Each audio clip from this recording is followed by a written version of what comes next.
Extraordinary stuff. It fills me with despair, particularly when the hatred and the bile is coming from so many young people. As I put it to Elica Le Bon, this is surely the antithesis of what a civilised society should be.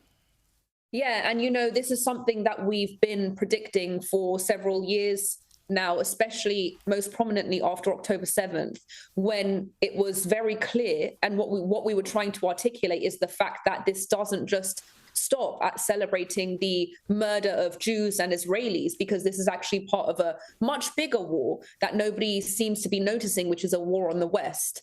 And that war on the West intentionally has been indoctrinating young minds to believe that there is this system, right? There is this system between oppressed and oppressors, and oppressors are people that have to be killed. And of course, what makes somebody an oppressor is just arbitrarily assigned. It is whoever represents the values that the West has, which is primarily people who are Jewish and also people who challenge the views of the radical leftists. And so what this has sort of instilled, these notions have instilled in their minds, is that not only are these people who disagree with me just wrong, but their words are so harmful that they actually have to be purged. Right.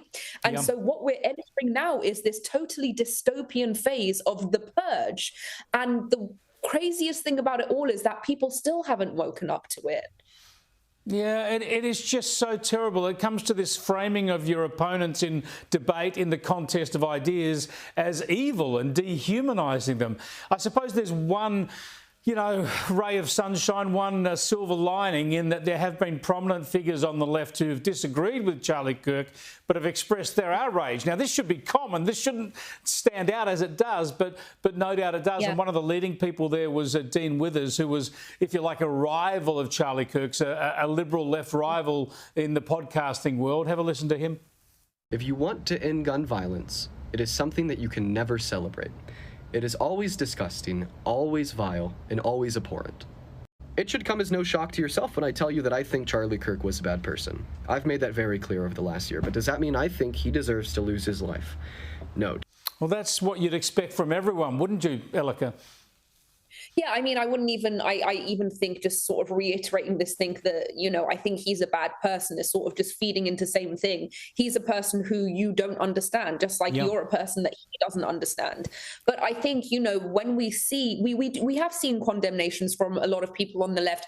We've seen a lot of condemnations from, Democratic Party leaders, but I think this actually proves that the chasm between the party and the people has widened so much that even when you have Democratic leaders or influential people that are willing to come out and condemn this, what you're still seeing is so many people on the left who are celebrating it. And just shows that the values that even the Democratic Party leaders may still are so disparate and so far apart from the values of the young generation now. And that is because of exactly all of these things that we've been talking about, which is that this is a mindset.